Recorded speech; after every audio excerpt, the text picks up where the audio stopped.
Purnamada Purnam Idam. That is whole. Idam, this is whole. From the whole emerges. Having drawn out the whole, from the whole remains. So the first, he says, that is whole. That refers to Brahman. There's no doubt about it that the Brahman is the totality, is the Paripurna, the all-pervading consciousness, which you and I do not know. And the interesting thing is, yet we speak with such certainty. I don't know, yet I talk about it. You do not know, yet you agree to it. I don't know what's going on here. But yet, understanding, because of the faith we have on these great masters, when they say so, it is the truth. So that is whole. This is whole. This refers to the world, the pluralistic phenomenon that we know, that we experience. We seem to define this known world as something which is ephemeral, something which is finite, something which is perishable. But interestingly, he says, Purnam Idam, even this is whole. What is this, the world? This, how to understand the world, this world? This world, if you go about defining the world is defined by time, the world is defined by space, and the world is defined by causation.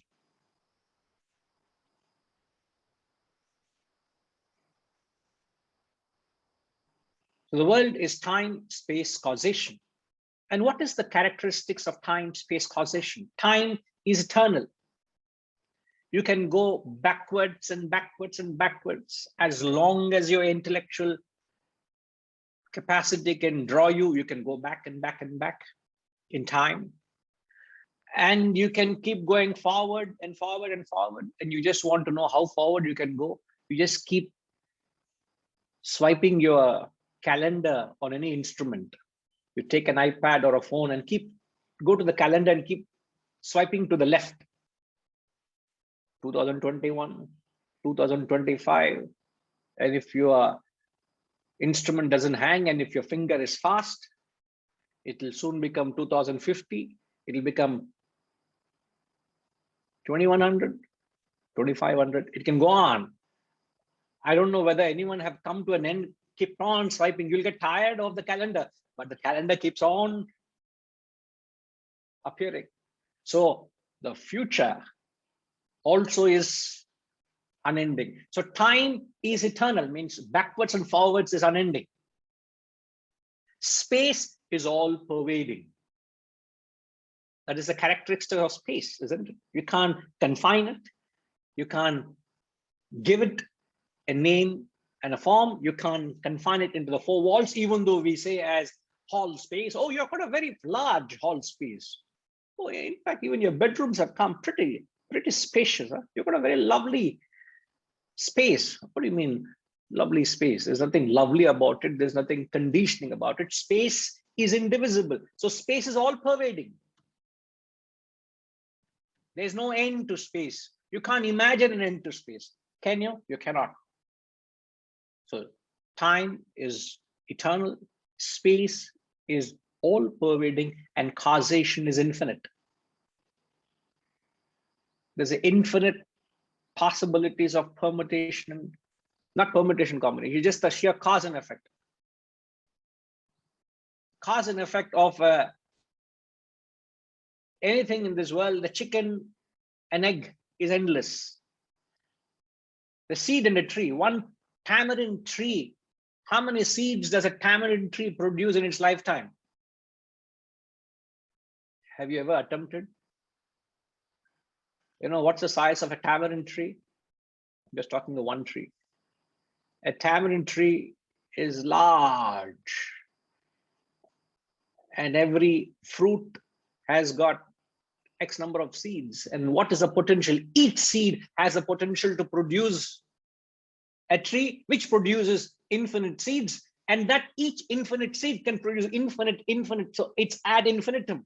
So one tamarind seed has got a capacity to produce infinite tamarind trees and seeds. So it's almost to perpetuity. So this, when you say the world is finite, you say the world is perishable, the world has an end. He says, please reconsider your understanding of the world. He says the world, idam, also is purnam, is whole. That which you do not know is whole. This, the world which you know, also is whole. Now, the Shastras have given a beautiful description of what is Purnam. The description of Purnam is Desha, Kala, Vastu, Aparichinnam. I repeat. Do you have Harishji to help me out typing out? Is he ready? Okay. So just for the benefit of everybody, I shall put it out. Desha, Kala, Vastu,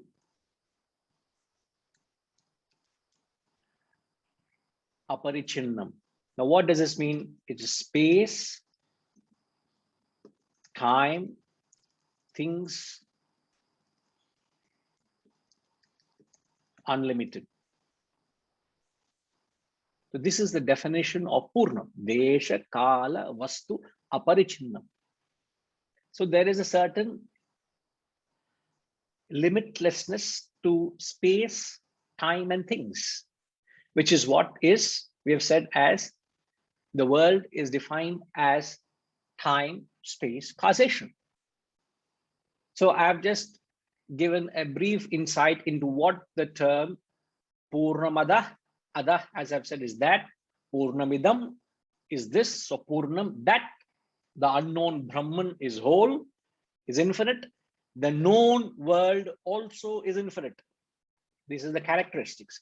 Now, the second statement, Purnat, Purna, Mudachate. Udachate, it comes out. What comes out? Purnam comes out of Purnam. The whole emerges out of the whole. What is the whole here? The second whole we're talking about. This has emerged from that. So the world has emerged from Brahman. This has emerged from that. In fact, if you ask me, there exists nothing other than Brahman. If you see anything other than Brahman, it's your own illusion. There is only Brahman. Brahman and Brahman alone is there. But just to accommodate us, these people are very charitable people. However uncharitable you and I are, these people are very charitable. They accommodate our ignorance to a large extent. How accommodative we are of others' ignorance and intolerance. They are very tolerant of our ignorance and our limitedness, because we are reject. And what is the standpoint of our ignorance? We are rejecting Brahman and we are asserting the world, isn't it? But they are saying reject the world and accept the Brahman as a whole. So they are accepting our ignorance, our limitedness, and trying to help us out from where we are. Very charitable, very, very charitable. So from, they're giving us the benefit of doubt and say, okay, if you fellows think there is a world, this world also has come from Brahman. And that's what I'm saying. See, their experience and the establishment of truth is Brahma Satyam Jagat Mithya, which is the world is illusion, Brahman alone is. But when they say that this has emerged from that, at least they're giving a sort of existence to the imaginary world, aren't they? They're saying, okay, if you think there is a world, this has emerged from that. Please understand that. At least understand that. This world has no independent existence of its own. Where has this world come from? It has come from the whole.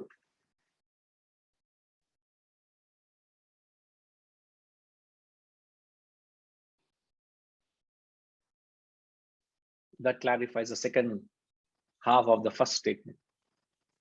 Purnasya Purna Udachyate. Purnasya Purnamadaya Adaya. Having taken, having drawn Purnam, from where? Where are you drawing Purnam out of? From Purnam.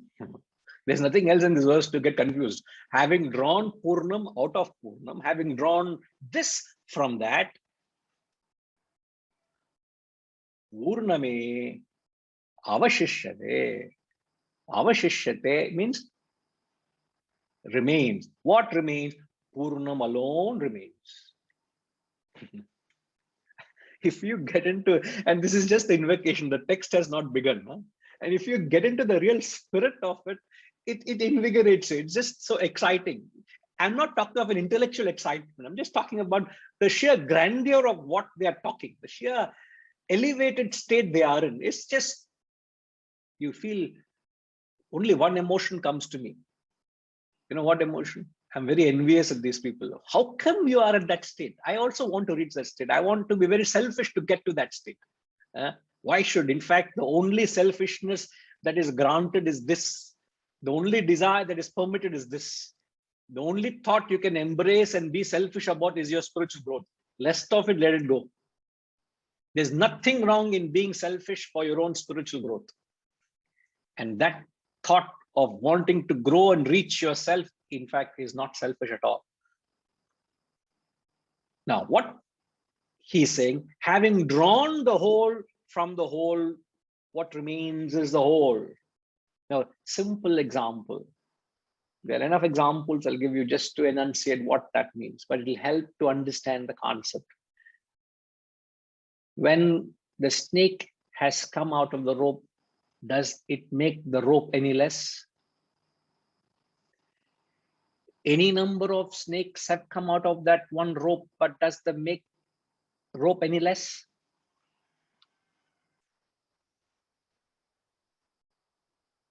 All of us are creating, all of us are projecting a world. How many? 8 billion people are 8 billion is the population. That is never the same, it's increasing. In spite of COVID, it's still increasing. So the 8 billion population, what are they doing?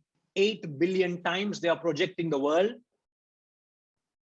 Sometimes some people project it twice because they go to sleep in the afternoon, again when they wake up again they project. So that many times they are projecting the world, and yet the world which has come out of Brahman, the Brahman is not any less, he says.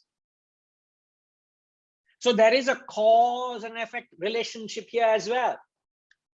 That's what you will understand. Now, wherever there is a cause, there is an effect, and every effect has to have a cause. This is the law of causation. Even though there is no direct cause and effect relationship here, however, we'll still use the argument of cause and effect. But what we got to take the concept here, whenever any effect comes out of a cause, the cause doesn't remain to be the same. The cause also is subjected to change, isn't it? Whenever any effect comes out of a cause, the cause is subjected to change. That's the point I'm making. in normal discussion, when an effect has come out of the cause doesn't remain the same. When the tree or the sapling has come out of the seed, does the seed remain the same? The seed is no more the seed. The seed is subjected to change. The seed changes, isn't it? When you have created the pots out of the mud and the lump of mud or clay, it doesn't remain the same. It has changed its character. It is not the same anymore. But the mud is the cause for the pot. The cause for the pot. The cause is subjected to change. Am I right? Now, what is the point the text is making here? Lakshmi Ma, I want to ask you, hope you are following the thought process.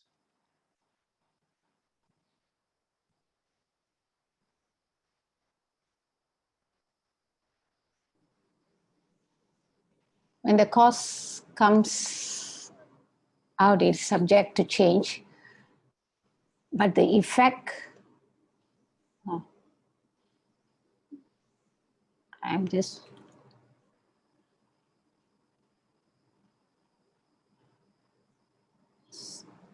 the effect is not. Let me. I'm just help thinking you. aloud. Let me help you. Have you gathered the statement I'm making? The quintessential statement I've made to analyze the last half of the verse. The verse says, having drawn this whole from that whole, what remains is the whole, right? Yeah. Now, then I said, there is a cause and an effect relationship. Am I right? Yeah. Whenever an effect comes out of any cause, the cause is subject to change. That's the point I'm making. The cause doesn't remain the same, isn't it? Yeah. The two examples I have taken is when a sapling emerges out of the seed has gone through change. Second example, what was the second example I had given? The rope, the snake and the rope, is it? No. The second example I had given was when you create, okay, let me ask Arunama. Don't mute yourself, Lakshmi Ma. Okay. Or no, Lakshmi Ma should be muted. Arunama, what second example we had given? Hariom Guruji. Hariom.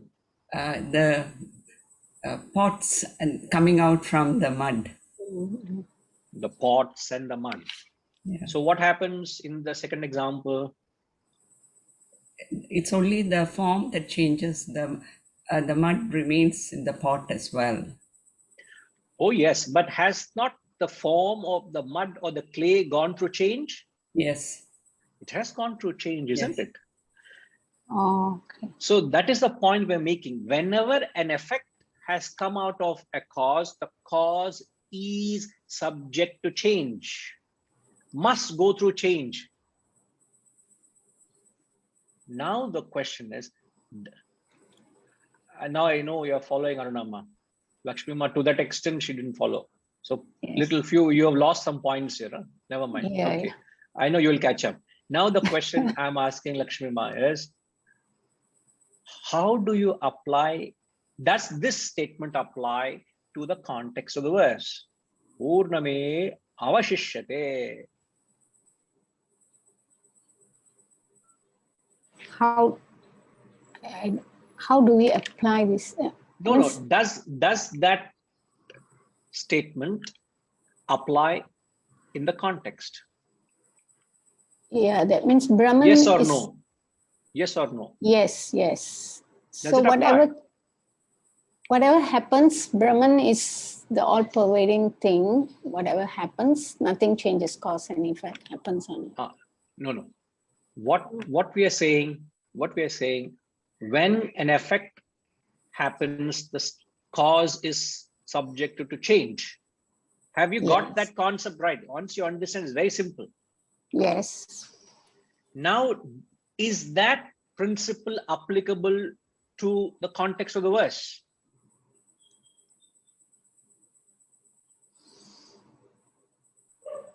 What I am struggling is, why are you not able to understand?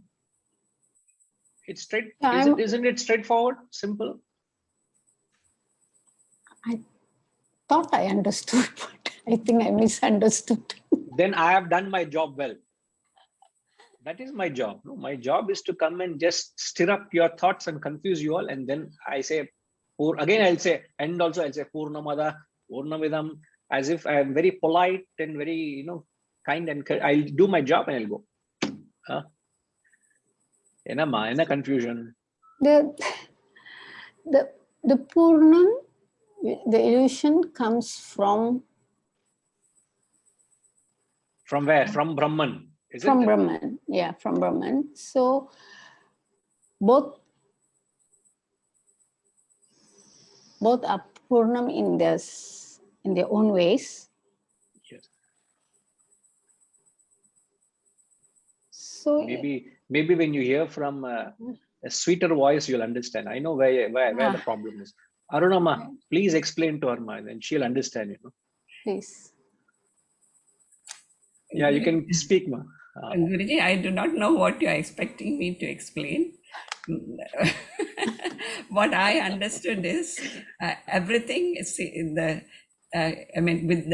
With relation to the two examples, how I understood is from the seed, when the tree comes out, the seed has undergone a change. That means the cause has undergone a change.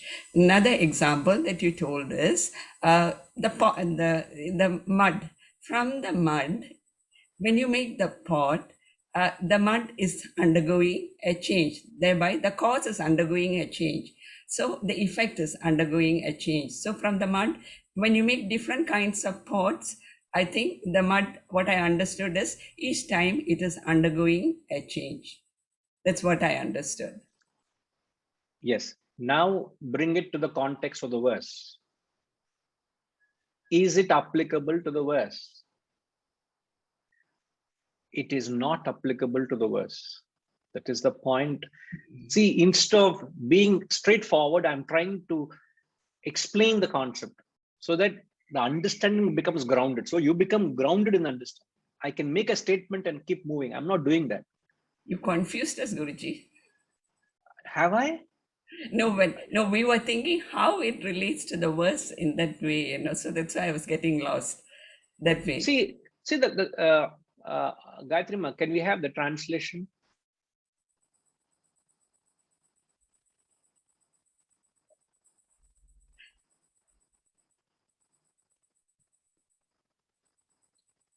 Now, if you all read the translation, the second half of the verse, he says, having drawn out the whole from the whole.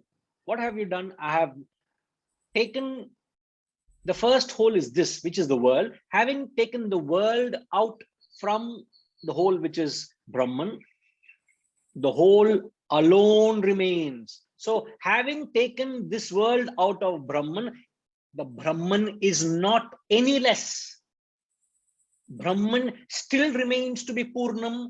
Brahman still remains to be whole, which is the implication that Brahman has not been subjected to any change.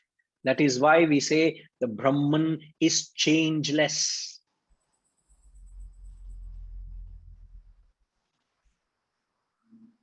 Arunama, now you are able to relate to the context of the statement? Yeah, I'm able to relate to the context. But Guruji, what I was thinking is from the mud, when we have the pods, the mud is still essentially the mud, isn't it? Like from the cotton, we make the different kinds of clothes. But essentially the basic, the substratum, the cotton, it remains still even in the cloth, the cotton. So that was what I was getting, and but I was still, trying to but has the cotton not gone through change of name and form? The name and form has changed. It is not that same fluffy cotton. That softness is gone. It has gone through the change, and it may appear as a very soft fabric, but it's lost that fluffiness. It has lost its characteristics. that lump of mud which is of no use, now it's become a earthenware for you. You can store water, you can cook. So the mud has gone through transformation, even though the same essential element is there, but it is still subject to change. That doesn't happen with reference to Brahman. In spite of the infinite projections of world upon Brahman, infinite times the world is being projected and created. The world arises and the world dies. Where does it arise from? From Brahman. Where does it die back? In Brahman. It doesn't make the Brahman any less. That's what he's saying. I'll give a few examples just to establish so that we don't get confused. All right. Now, thank you, Arunama. So take example. I have a single candle with me. I have a very large candle. And if I were to lit 10,000 candles, does that make this candle any less just because I have lit 10,000 candles? I'm not talking of the candle perishing by its own self. Don't go into that aspect. But just because I have lit that many more candles, does it make the light of this candle, the source, any less? It doesn't make the source of this candle any less. The sun above has got, write down this example so you can relate to it. There are infinite reflections out of that one sun. I can have infinite reflecting mediums. There's that many reflections. But does that make the sun above any less? Doesn't make the sun above any less. I can make, I took the example of n number of times the snake has come out of the rope. Does it make the rope any less? It doesn't make the rope any less.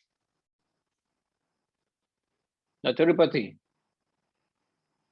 every time you go to sleep, you dream. Don't differ with that statement. Huh? I know. Don't tell me no.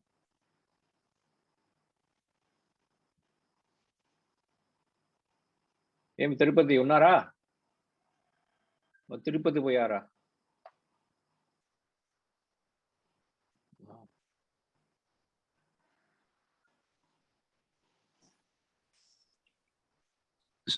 Yes, sir. I'm on a mobile. Oh, okay. But is it audible? Yes, yes. Right. Every time you go to sleep, you dream, right? Yes. In the last 30, 40 years of your life, every day you go to sleep, you get up, you have umpty number of dreams. Am I right? Yep. Now, it doesn't make the dash any less. Fill in the blanks.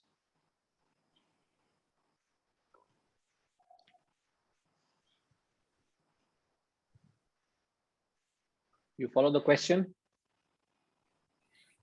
Yep. We have, yep, countless dreams. It doesn't make what less. Hmm.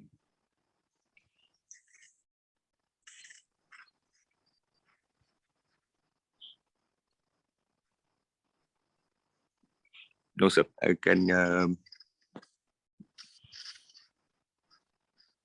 Now, let me help you. Yeah. The dream that you experience, what is the springboard of the dream? Springboard. That means what makes us to go into the dream. No. When I say springboard, means what is it that is the cause of the dream? Where does the dream come from? Okay, from the mind. Whose mind? The waker's. Correct. Yeah. It is Tirupati, the waker. Yeah. Goes through umpty number of dreams, assuming different personalities, going through different experiences. Am I right? Yes. Now the question is, n number of dreams have come out of the Waker's mind, but it doesn't make the dash any Waker. less. Waker It doesn't, less. it doesn't make the mind any less. Yeah.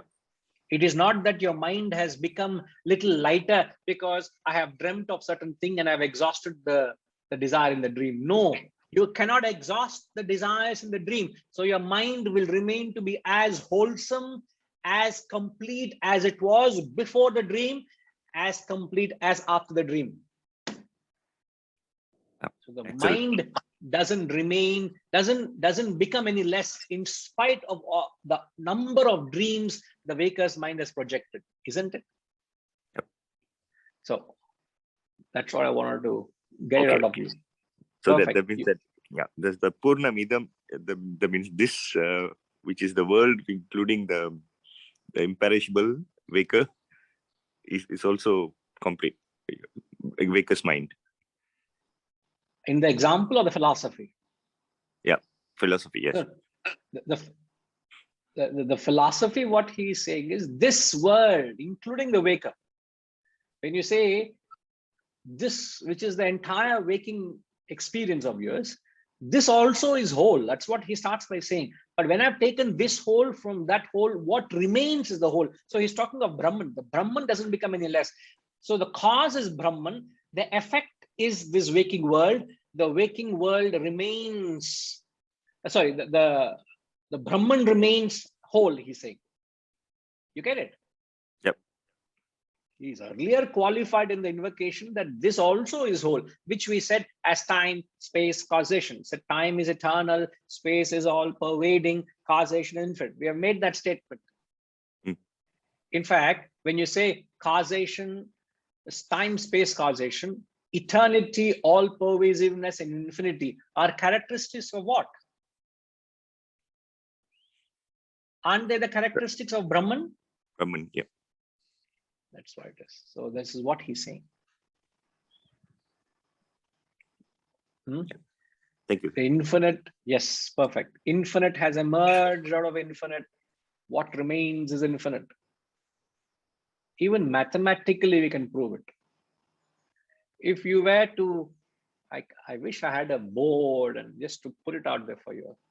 I know there's some kind of board here, but I don't know how to use it. I've not come to that level of, it's not easy to, write with a thing.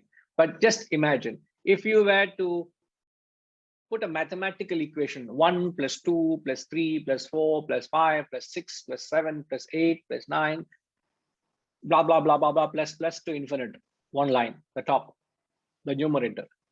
And the denominator below it, you say 2 + 4 + 6 + 8 + 10 + 12. RPG, there's 1 + 2 + 3 + 4 + 5 to infinite.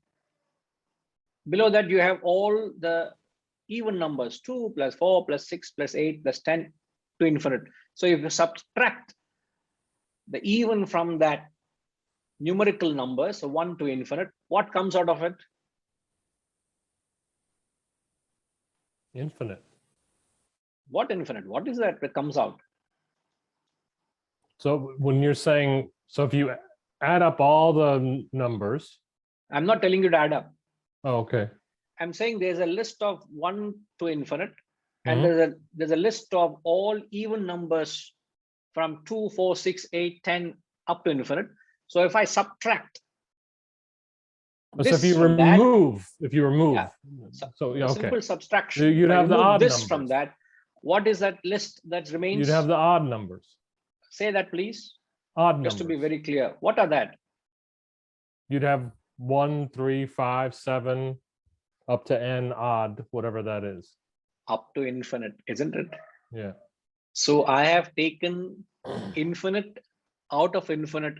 What remains is Infinite. mathematically also is correct. You don't have to philosophize to understand. Mathematically, you take out even numbers from that list of numbers. What remains is odd. You may take out odd numbers from the infinite list of numbers. What remains is even. So infinite minus infinite, what remains is infinite. I hope you're following the simple mathematical equation. Hmm? All okay, Arviji? Yeah. Perfect. So therefore, we could conclude the mind minus the dream equals the mind. Mind is not any less. The sun minus the reflections, the sun is not any less.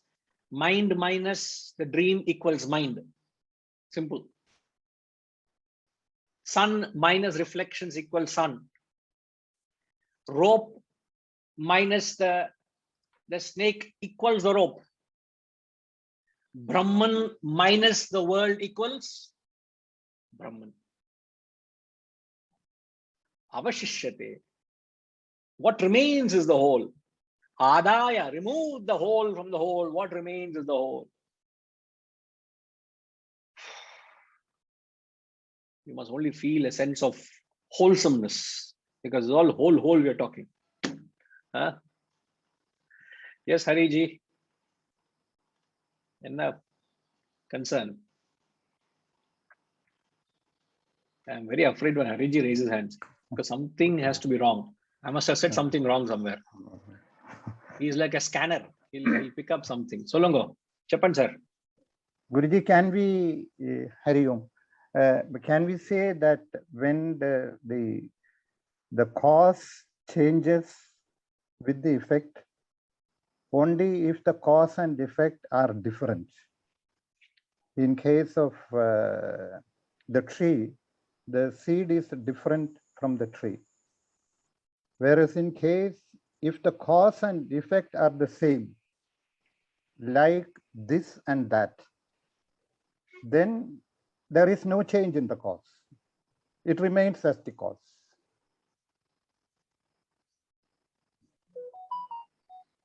Wherever the cause and effect are different. No, mud and pots, what is the difference? Is it not, again, you break the pots, put a little water in? No. I've understood what you're saying. The change is in the, yes. I get what you're saying. No. I've got a comment. Hariji, I've got your comment. I'm commenting to your statement. Sorry. I'm only saying when the clay, you are saying when the cause and effect is the same, then there's no subject to change. Yeah. Take the example of mud, a clay and pot. Yeah. They both are the same, isn't it? No, the form changes, the change happens only when. But as Arunama was saying, essentially, are they not the same? You break the mud pots and put a little of water. What you bring it back to? Back to the same old clay. See, it is, you may argue either way, but from an absolute, see, from a, I'm not saying you're arguing. I'm saying making a point. I'm not saying that you are argumentative. Making an argument in the sense we are making a point. Yeah.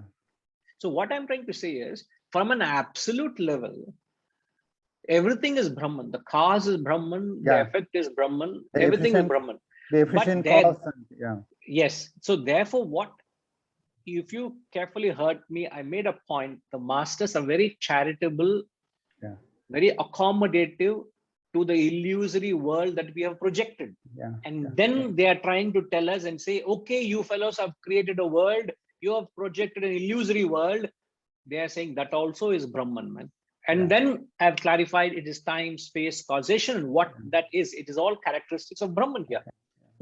So let us not confuse with that argument. What I would just say is, Okay. That is what you're saying is from an absolute standpoint. Yeah, that's it. Yeah. So okay. All right. Okay. Yeah. Right. And then the Sushmama, are you following Sushmama?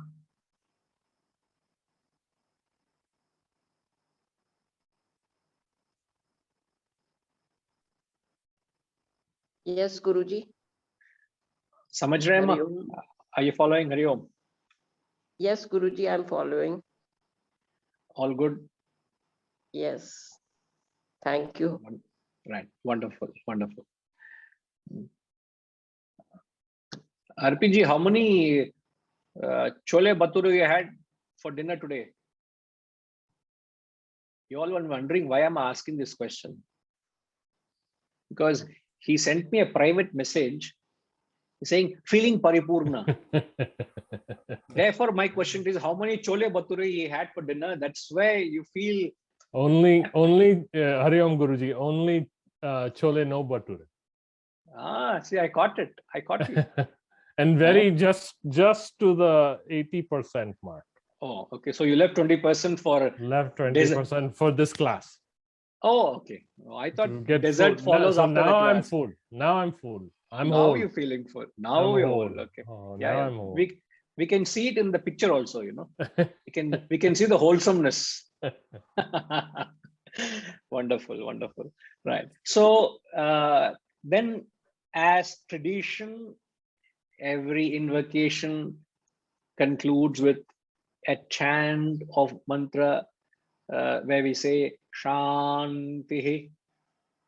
The second Shanti is at the middle of your voice, Shanti. And the last Shanti is almost in mental whispers, almost in, even you can't hear it, you know, it's silent. Shanti. So the first Shanti is loud, addressing Adi Daivikam. Adi Daivikam is all the cosmic disturbances. See, you must understand the setup. The setup is the Guru and the Shishyas have gathered to transact on perhaps the most highest vocation. What is the highest vocation that we are trying to, they've embarked on is to understand. Rajima, boliye. Atma Vidya Guruji, understanding the self. That is the highest. Is there anything higher than that in life? No, Guruji. Everything else is dwarfed, isn't it? It's like in the marine world, when the huge cruise ships, when they come, all other boats are dwarfed in front of that, isn't it? I could have a 100-feet yacht. I could have a 200-feet yacht. But that 100 feet, 200 feet private yacht is dwarfed in front of that grand, majestic, huge, the biggest cruise ship in the world. Even that 100 feet yacht is dwarfed, isn't it? So everything gets dwarfed. Every other pursuit gets dwarfed in front of the highest vocation in life, the highest purpose of life, which is to realize the self. And since the students, which is you and me, have gathered to discuss that, let there be no disturbance. And what are the three levels of disturbance? You can have cosmic, worldly, internal. Three levels of disturbance. Adi Daivikam, Adi Bhautikam, Adhyatmikam. So the three terms, I shall type it out for your benefit. Adi Daivikam means cosmic disturbance.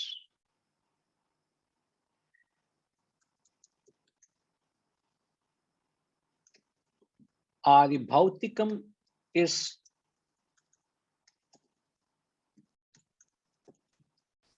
terrestrial disturbance. Adhyatmikam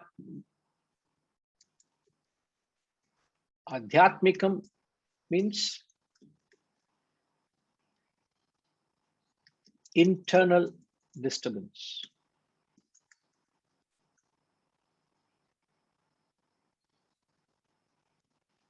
So three levels of disturbances. So to address the cosmic, they didn't have a roof over their head.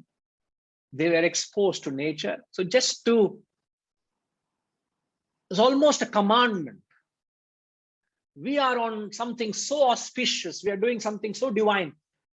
May there be no disturbance. Shanti. Almost the clouds cleared. The clouds which had gathered to bring about a downpour, almost the clouds cleared and there was no interference of the cosmic disturbance. Shanti, no thundering, no lightning, no rain. Example. Shanti is all the terrestrial disturbances. Reddy Garu, when you're embarking, let's say you want to pursue this spiritual field, you have the desire to learn, and the desire to learn, a guru comes into your life. What could be the external terrestrial disturbances in your life? In your spiritual pursuit? Pranam Guruji. Namaskar.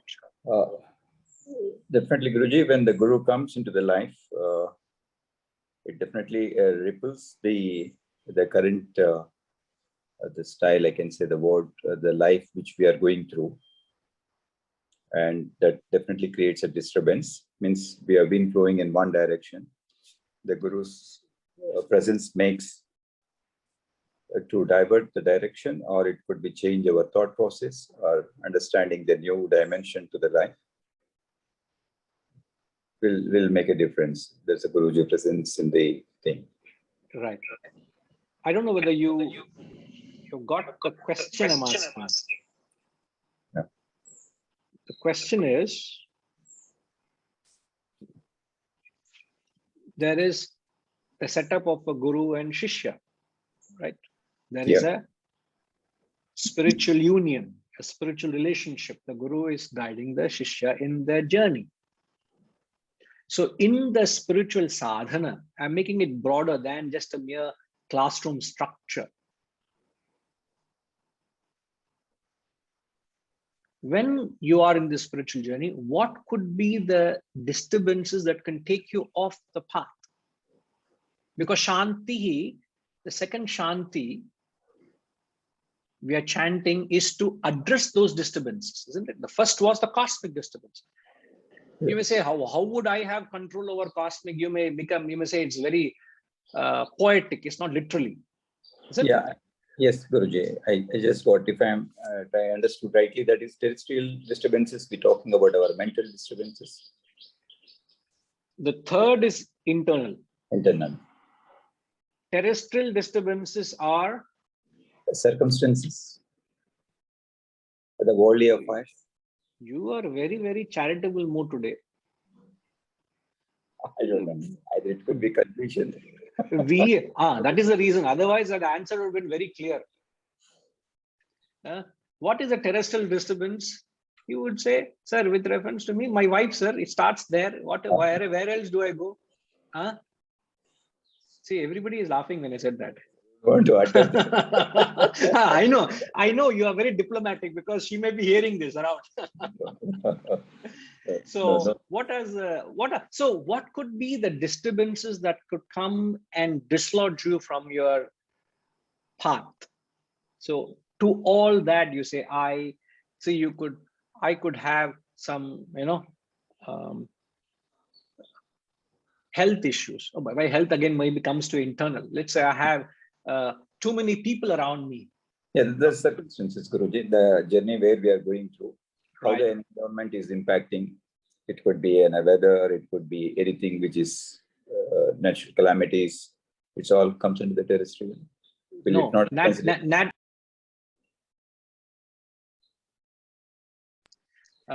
natural calamity is cosmic. Mhm. But COVID is a cosmic phenomenon. Everybody is subject to that. Nothing specific to you.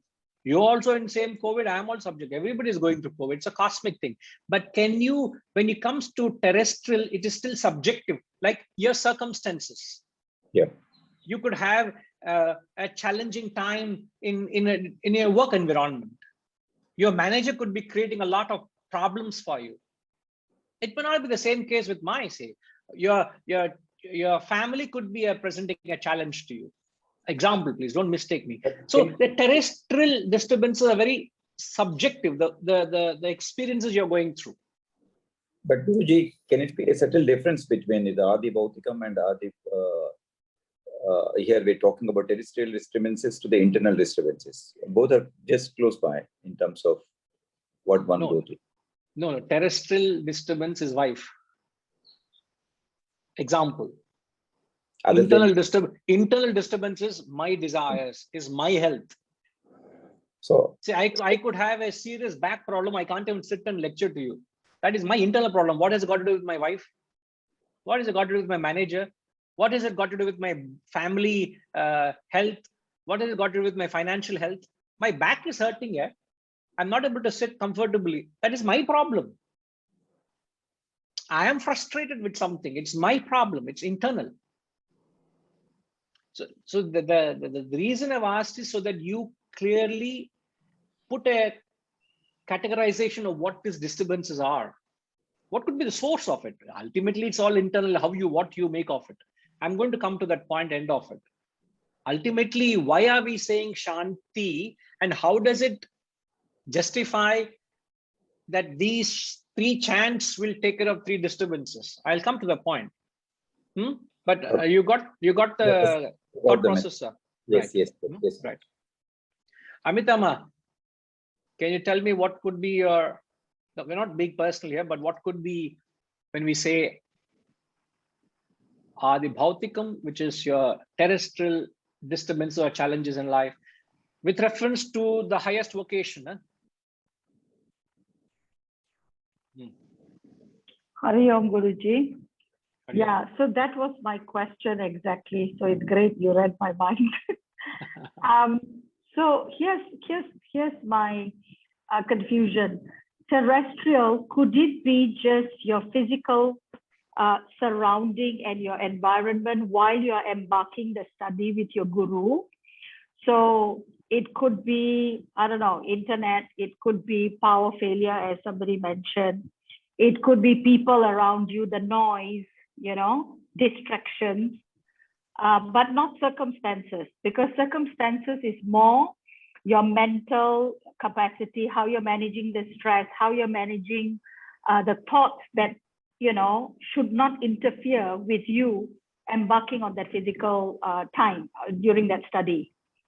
So I could be having office issues, but I have a way of not allowing those pressures to affect me while I am embarked on that study. Am I reading too much into it, sir? So terrestrial for me is more that physical, the time when you are absorbed in that study and you, does that? See, you could say when you're limiting it to the actual satsang, but I'm extending the question and the principle to the sadhana itself. You're pursuing the spiritual path. Your vocation of seeking the truth doesn't end in a transaction like this. It only gives you a greater fervor to seek the truth. Am I right? Okay. And let's say your family is non-cooperative. Yes. Your family is highly extroverted. And you want to be introverted.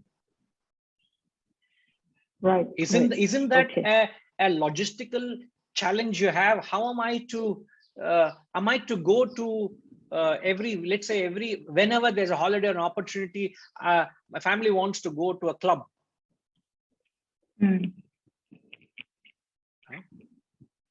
I've been stone's throw the very prestigious clubs for the past 40 years here, 45 years. I can remember the number of times I've entered the club. Yes, sir. It's not the question of whether you have access to it or not. The question is whether if somebody has a bug or a desire or a thought to spend time in the club and entertain yourself with all the possible entertainments there, is it not going to be a hindrance in my spiritual journey? So my immediate environment must be cooperative. So philosophically, they can be, they are. What you got to understand is what are the things that are actually distracting you from that. So internally, you got to resonate that 2 things. One is keen desire to get to the truth. Second is ensure the disturbances that doesn't take you off the truth. See, there is the path, there is the route, there is the journey, Other things should not disturb you and take you off the journey, isn't it? Even we say while driving, your pillion driver should not distract you from the road, isn't it? Many a time accidents happen because of pillion driving. So the disturbance can come neighboring, let's say neighboring plot, they're constructing a huge condominium and so much sound and dust throughout the day. Whenever you want to sit and study, that environment is not conducive. A simple gross environment I'm talking of, external, where am I placed? So, and you can broaden it to a family, to the extent it to say my family is not cooperative with me. That also is your terrestrial challenge you have to deal with. Yeah. Or you have financial issues. You're not able to concentrate on sadhana because you have to provide food, clothing, and bread and butter for your family. Thank God, you know. I tell you, I'm ever so grateful to my dad when he knew that I was serious into this path of wanting to be a full-time philosopher. And I remember he told me that day, I even remember that day, he said, I'm working hard just to make sure that at least you have a roof over your head, at least you'll have basic facilities for yourself and your family, that you don't have to worry of those essential necessities so that you can carry on your sadhana. That should not become a hindrance to your sadhana.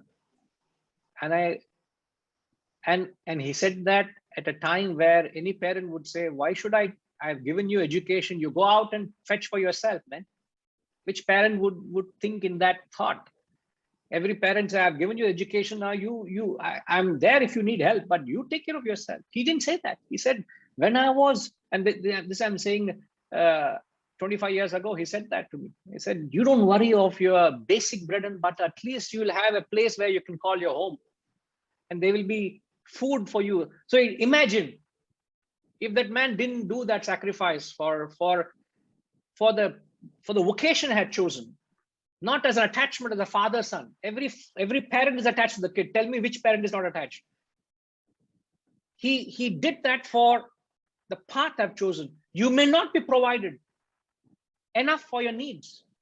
I'm not charging you all to give this knowledge. I'm dedicated to serve this cause, but I'm not being provided for by any banner or any individual out there. But yet I have to live. I have to have a food on my plate. I have to commute. I have to have a roof over my head. Who has to take care of it? That man thought. Imagine if he did not do that, what would happen? I would have to, let's say, go 9-to-5 job just to ensure that I have enough so that I can provide for my family and I can do my sadhana. That I can't conceive myself doing it.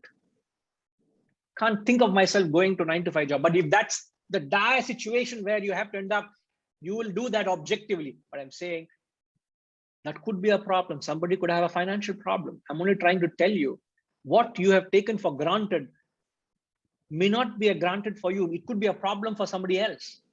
I could have loan sharks behind me, chasing me to settle my loans. So I'm not able to do my spiritual sadhana. I am now inspired by this cause, but all the problems I got into, financial problems, is disturbing me. I'm not able to take off into the spiritual pursuit. That is a possibility, isn't it? I could have a very challenging family partner, life partner that could not be cooperative. It's not necessary that your life partner has to cooperate in your pursuit. So problems could be multifold. That's what I'm saying. It is very subjective, and you need to spend a thought to find out what are your terrestrial challenges that are hindering your spiritual growth. And you must very convincingly, with utmost purity and conviction, say, Shanti. Why? What is the, now I'll come to the clarity as to why this Shanti will affect. You see, the argument supporting that, what is the argument that's supporting that? Is the world that you're living in is a projection of your mind. If you want peace, there shall be peace. If you want conflict, there will be conflict, isn't it? Yes. If you want to fight over the differences that exist around you, there will always be a conflict. If you want to create peace in spite of the differences, there will be peace. So if all of us collectively come together and say, let there be peace because we are not to be disturbed, that potency of your thought, which is the springboard of the projection of the world, there shall be peace. And if your desire and fervor, the highest desire is stronger, everything else around you will make way for your journey. Everything shall bow down, in fact, pay obeisance to you for the divine journey you embarked on. Everything shall be given in a platter to you and say, please make use of it for your sadhana. Everything comes for you. So it is the strong thought and the will that creates the world that you're living in. So that is the Adi Bhautikam, and Adhyatmikam is the internal disturbances. You could have, as I said, physical health. It could be your own mental insecurities, your own worries and anxieties, your own personal attachments. You're not able to concentrate because you're too attached to your family, or too attached to your business, or too attached to your work. So you're not able to concentrate. You're not able to devote enough time to ponder on these ideas. So mind every time is running to those areas of attachment. So you're telling internally, Shanti, Shanti, at least this, in the context, at least this 1.5 hours when I'm in this satsang, let those attachments and worries and anxieties, my own personal insecurities don't come and disturb me. Let me be in my space for this satsang. And that will extend even beyond this into the sadhana. So the Shanti is very, very important. And I'm very thankful for Shanti being Shanti all the time. You are very true to your name, Ma. Shanti Ma. We don't even know that you're there or not. Ariyam Guruji. Ma. So see, even when you speak also, there's so much Shanti in that voice. You're following Shanti Ma? Yes, Guruji. So many a time when we chant, we don't understand the intensity of the words, the intensity of what's the message hidden in this seemingly innocuous phrase, isn't it? So when we open up and decode it, there's so much packed into it. Yes. All well? All understanding, Ma? Understanding Yes. everything? Okay. Yes, Good. Guruji. Very good, Ma. Very good. I think Keshav Reddy ji also has been very patient. He wanted to communicate, say something. Yes, sir, please. Hari Om. Chappan, sir.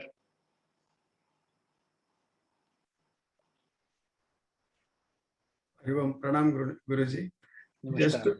Namaskaram. Just to what Guruji has been elaborately explaining about Shanti, I had been a witness to one situation. There was spiritual come terrestrial meeting in Secunderabad few years ago. In the evening, all the clouds were there. People were worried that it would rain now. Guruji was on the stage. Somebody told people are worried about, no, nothing will happen. Just he looked at the clouds, and the clouds cleared.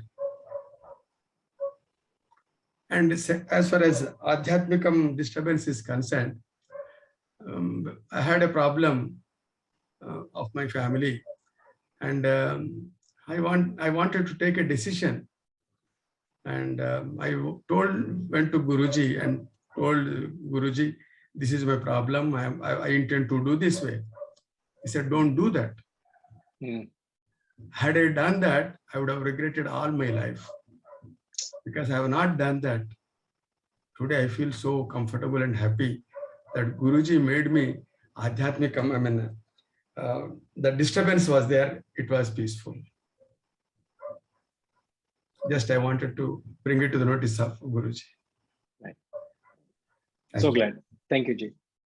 It just only highlights the role of a guru in one's spiritual life and how quintessential is that wise input in the critical choices that we make in life. You know, one wrong choice, as you said, you could have never forgiven yourself for the choice you would have made. I'm so glad you got that advice when you needed. Really appreciate it. Okay, right. Namaskar. Tinkima, I know you wanted to say something. I hope it's clarified. It's all clear.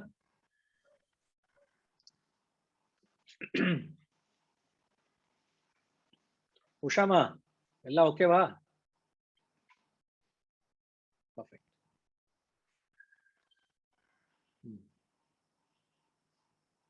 So let's, Setuji, I think Setuji, you wanted to say something earlier. Yamunda sir, anything? Right. So just to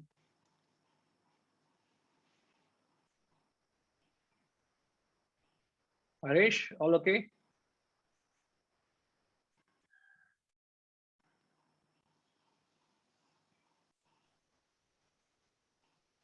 Yes, Guruji. Thank you. All okay? Right. All right. So I think, Arunama, to your comment, we can say yes, sight, sounds, smells, all that around the, you know, the physicality, the physical experience where you're seated, you know, perhaps those days they were sitting in as Hariji is saying, you know, they were sitting exposed to nature. They could be snakes, they could be wild animals, they could be mosquitoes disturbing, you know. They didn't have a structured classroom. So they were exposed to nature. So all those kinds of disturbance also can be related. But in our context, we got to make it adaptive so that the description of Adi Bhautikam has to be adaptive to our context, not in that setup. In our setup of life, what are the disturbances and how you can address them. Okay, ma? Right. Okay. Right. So we can conclude, because anyway we would conclude the class with the Shanti Mantra. I wanted to chant the mantra just to reiterate the spirit with which we understood the verse. We'll come back. When we come back, we'll get into the text. Okay.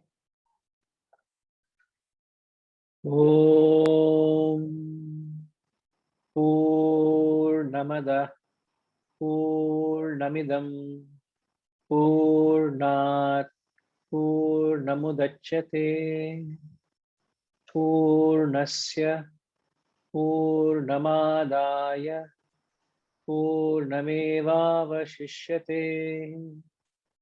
Om Shanti Shanti Shanti. Hari Om. Shri Gurubhyo Namaha. Hari Om.